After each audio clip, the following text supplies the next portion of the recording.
لأنه على مشهر عبد الربال، على مشهر عبد الربال، الله لا وفقه ولا رضي عليه. عبد الملك الحوثي، يا عبد الربال، يا عبد الملك، شعجل الله بزوالك، جعلك على ظهرك وإن أطفال حلقك، جعلنا نعزيك، جعلنا كل اليمنيين نفرح بزوالك. يا عبدو، هل حاسبك محمد العماد وقلت يا محمد العماد من أين لك قانة الهوية، وما هو المدخول، ومن أين جبت المال؟ هل حاسبت محمد العماد على العمارة القرآنية؟ عمارة 18 دور، العمارة الثانية في العاصمة صنعاء، العمارة القرآنية التابعة لمحمد العماد. هل حاسبكوا على السيارات المدرعة ومن أين أتى بقيمة؟ هل حاسبت على الفلل والأراضي والعقارات؟ هل حاسبت محمد العماد الذي يعني الملفات حقه والفواحش والفساد والإجرام والظلم والطغيان قد بلغ عنان السماء؟ محمد علي العماد صاحب قناة الهوية سيد عبده، تحبس لك مصطفى الممري وأحمد حجر وحمود المصباحي، وفيتها أمس بأحمد علاو، مو في علوم، سرقوا حاجة، بسطوا على أرضية، معهم قناة الهوية، معهم العمارة القرآنية، معهم السيارة المدرعة. يا سيد عبده، تلك أنت من أهل القرآن والمسيرة القرآنية.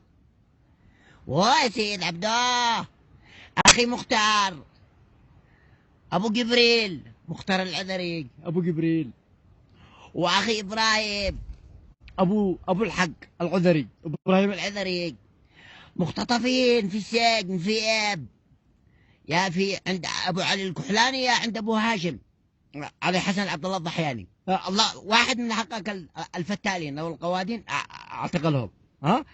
ليش اعتقلهم؟ من أجل يسكتوا عيسى. هم حقكم، هم زنابيل، أبو الحق وأبو جبريل هم زنابيل، وكانوا معك بالجبهات لهم 3 سنوات يا فتال. وذا الحين تدخلهم السجن على أساس عملنا عيسى شزعل. خليهم حتى يكبوا كل كبهم، ماليش علاقة، أنا ماليش دخل بهم، لأنهم زنابيل، وأنا حضرتهم أكثر من مرة، وقلنا لهم مسيرة السيء عبده ما منهاش خير، مسيرة السيء سرق، نهب، ظلم، تفجير، قرع، فجر، تجويع، جنان، إرهاب، إجرام، تيتم الأطفال، أرملة النساء، قتل الأبرياء، يعني كل ما هو جميل في اليمن يتم زواله والقضاء عليه من قبل الميليشيات الحوثية الخبيثة المعفنة الملعونة.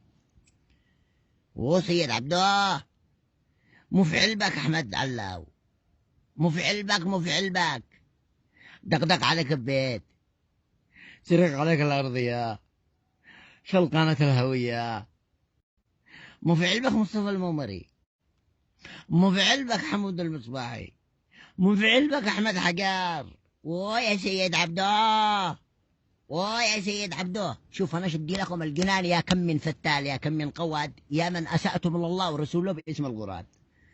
أنا شدي لكم الجنان وأنا في الشعاب والجبال والوديان. اليوم أجي أبشركم إن الفتالين الحوثة اليوم نزلوا حملة للبلاد حقنا، للبلاد للعزلة، مدنيين كلهم مدنيين ولابسين دجلات والبنادق من تحت. يا زعم النعيسي يخرج يسلم عليهم ويقول لهم أهلا وسهلا، والنعيسي متواجد. لا والله ما تحصلوني، والله ما تحصلوني، يا كم من قواد، يا كم من فتال، يا كم من مجرم، يا كم من طاغية، يا كم من ملعون، يا كم من خبيث. أنت مش قادر لي على الإطلاق، على كل حال. نقول للسيد سيد عبده، وإن الله مطلع على كل شيء. نكبت لك أمة، نكبت لك 50 مليون يمني، طحنت البلاد والعباد، وأوصلت الجوع والجراح والآلام إلى كل بيت. أيها اللعين ارحل ارحل، ما نشتيكش ما نشتيكش، نشتي نعيش، نشتي نعيش. نناشد اليهود والنصارى، نناشد حتى الشيطان يأتي يحكمنا الشيطان مرحبا به.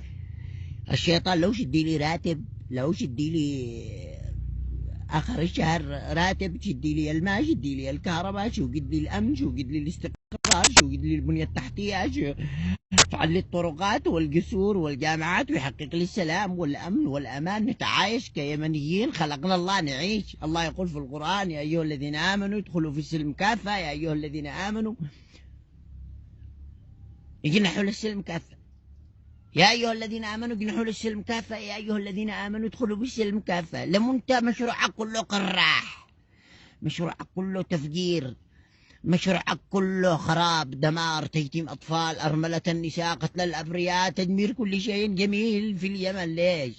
لمو تبتلين الله باك. من اشتيك ارحل ارحل، اتركنا نعيش. الله يقول في القرآن: فمن شاء فليؤمن ومن شاء فليكفر. الله يقول محمد بن عبد الله: فذكر إنما أنت مذكر لست عليهم بمسيطر، إلا من تولى وكفر سيعذب الله العذاب الأكبر، إن إلينا إيابهم ثم إن علينا حسابهم. الله يقول لمحمد: فذكر إنما أنت مذكر، لا تشعب. أنت بتقول قد أنا رسول الله، ششبط واربط وافجر وحاسب وعاقب وافتح السجون وأيتم الأطفال وأرمل النساء وأقتل الأبرياء. اتركنا يا خبير، خلينا نعيش. ألا لعنة الله عليك وعلى شلتك، ألا لعنة الله عليك أيها الكارثة العظمى. لماذا أبتلينا الله بك؟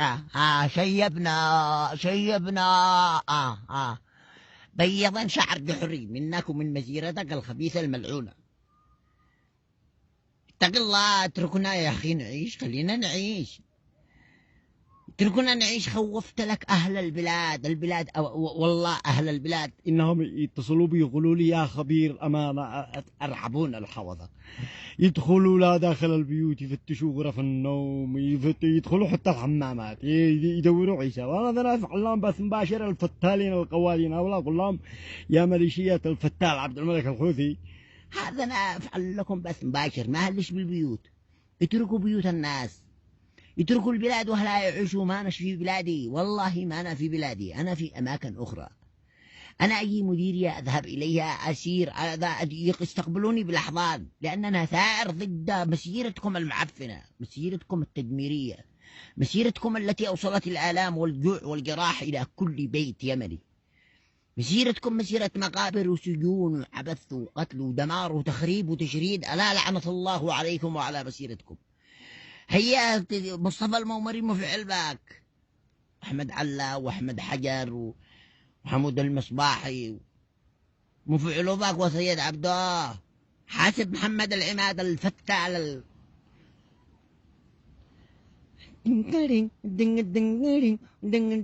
الذي معه فلان الدعارة في صنعاء، مع فلان الدعارة والتصوير، ويصور عدو مسؤولين، يصور قضاة، يستقطب قاضي، بعض قاضي، لأنه الرسول قال: قاضي في الجنة وقاضيا في النار. فبعض قاضي يعني اللي من أصحاب جهنم يزرق محمد العماد، يصوره، بعدين يدله، يخلوا يفعل أحكام بأراضي، ومجبر خايف لا يفضحوا له، ينشر الفيديو حقه والقاضي يلحس. هذا هو محمد العماد الفتال حقكم. لم انت كارثة وسيد عبده لمو. حاسب محمد العماد، قل له: من أين لك حق العمارة القرآنية 14 دور؟ من أين له قناة الهوية؟ من أين له 12 سيارة مدرعة؟ من أين له الطقومات والسيارات يوميا ينفضها وينفضها عشرات الملايين؟ هو شريك سعيد أنعام، هو شريك بقشاد، من أين له هذا المال كله؟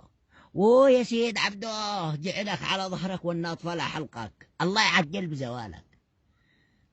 ولا قام محمد العماد أخو فؤاد العماد اللي ماسك حق الرقابة، جهاز الرقابة والمحاسبة، يعني لا علو لا رقابة ولا محاسبة، أخو فؤاد العماد.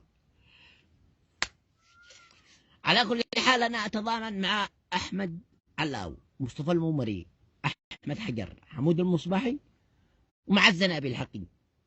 اليوم من أجل أمي زكية، من أجلي كما زكية، أنا أتضامن مع أبو جبريل إبراهيم العذري، مع أبو جبريل مختار العذري، ومع أبو الحق إبراهيم العذري الزنابي الحقي يا أمي زكية، اللي زرطوا المسيرة اللي داخلهم من الحين قدام بالسجن. الله يلعنهم ويلعن سيدهم ويلعن الحوثيين بالحدة هذا، مع احترامي لكم يا مشاهدين، بالحدة هذا. ولا أنا قد أقول لأخوتي من وقت مبكر، يا أخوتي لا تودوا أنفسكم للتهلكة، يا أخوتي إياكم أن تجعلوا أنفسكم ضحية لهذا الكاهن المعفن اللي جالس مختبي ويدهده له بأبناء الناس. وسيد عبدو قل وللشهداء جنة عرضها السماوات والأرض. شو لك الجنة دي لك؟ روح يجيبها السجن يخلصنا الله منك، الله يلعنك. ما نشتيك سير الجنة. احنا ما نشتيك الجنة، احنا نشتي نعيش بالدنيا، نشتي نعيش بأمن واستقرار وسلام وعدالة وبنية تحتية وتربية وتعليم وثقافة مدنية حديثة وتعليم، نعلم أطفالنا كيف يبنوا المستقبل من جسور وطرقات ومباني وكباري وأمور طيبة، ولا ندرس أطفالنا دحين المنهج حقكم إنه معاذ الجنيد شاعر قرآني وإن أنت قدك رسول الله. واو، خلاص مستقبل اليمنيين مضمون. سنعيش من الدول المتقدمة والمتطورة، لأنه أولادنا سيدرسون المنهج التعليمي حق عبد ربل، أنه جد رسول الله وأنه من الخلفاء الراشدون وإن معاذ الجنيد شاعرا قرآنيا. خلاص مستقبل أطفالنا بالقمة. ستكون اليمن من أول الدول المتقدمة والمتطورة ماذا هذا التعليم. الله يلعنكم، علنتم خياب، علنتم كارثة، علنتم لعنة تاريخية. ممكن يخلقكم الله حمير، ممكن يخلقكم الله دواب، عدا الحمار والواحد يستمتع به. انتم ما فيش عندكم منفعة، انتم كارثة كارثة كارثة. الله يلعنكم، الله يلعنكم. اليمنيين كلهم يكرهونكم، اليمنيين كلهم يلعنوكم في كل بيت. أوصلتم الجوع والجراح والآلام إلى كل بيت ولا أحد سلم منكم. الله علمتم خياب، الله علمتم قذرين. حسبنا الله ونعم الوكيل. على كل حال، الحرية مصطفى الممري، محمد المصباحي، أحمد حجر، أحمد علاو، الحرية لهم. أسأل الله أن يفرج عنهم، وندين ونستنكر ما تقوم به هذه الميليشيات الحوثية المتغطرسة من اختطافات للناشطين الإعلاميين. هم يحسبون أنه اختطفوني أنا ولا ادخلوني السجن. والله ما سلم نفسي لكم إلا جثة هامدة، ولي الفخر والشرف أن أموت وألقى الله شهيد، لأن أنا ثرت من أجل بطن كل ياع، وأنتم تنهبوها مليارات. تحسبون أن أنا بسلم نفسي لكم؟ والله ما تشلوني إلا جثة هامدة. وإن استطعتم أو تمكنتم من قتلي أنا، فدمي فداء لكل يمني حر وثائر ضدكم يا ميليشيات الحوثية، الميليشيات الحوثية المتغطرسة عليها لعنة الله. على كل حال، أنا بالنسبة لي قد أنذرت نفسي لله من أجلكم يا يمنيين، يا من أنتم جائعين، يا من أنتم في السجون، يا من أنتم معتقلين، يا من أنتم مختطفين، يا من أنتم بلا رواتب، يا من أنتم بلا عدالة، يا من أنتم بلا أمن، يا من أنتم بلا استقرار، يا من أنتم خائفين من هذه الميليشيات الحوثية المتغطرسة الإرهابية. أنا أنذرت بنفسي لله من أجلكم. ولقد الميليشيات الحوثية قضوا على حياتي، سيبعث لي الله سلطانا نصير يقلب عليهم الطاولة رأسا على عقب ويخلص اليمنيين منهم ومن شرهم. على كل حال، نهني ونبارك للسيد عبدو، نهنه على هذا الانتصار العظيم، انه اختطف 4 ناشطين إعلاميين لا معهم عمائر قرآنية ولا قنوات الهوية ولا معهم سيارات مدرعة ولا شيء، بس نهنوا على هذا الانتصار العظيم. وبرضه نزيد نهنيك ان انت اخذ حقك الزنابيل. ابو جبريل العذري مختار العذري ابو جبريل، وابو الحق ابراهيم العذري، تم اختطافهم على اساس انه ضغط على عيسى. الله يلعنك، لا خرجهم مدى الحياه، خليهم يجلسونك من اجل يعرفوا حقيقتكم يا قوادين يا فتالين. ولا انا قد حذرتهم من وقت مبكر يا اخوتي، اياكم ان تنخدعوا بهذه الميليشيات، اياكم 3 سنوات وهم معاكم من جبهه لا جبهه، من مكان لا مكان، وفي الاخير مصيرهم السجن. على كل حال الله يصبر امي زكيه، الله يصبرها على البلاوي حقكم يا قوادين يا فتالين الميليشيات الحوثيه. اما ما انا هذه الايام الشعاب والجبال والوديان، امي وابي ورفيق دربي، الشعاب والجبال والوديان، انا فارقت كل شيء.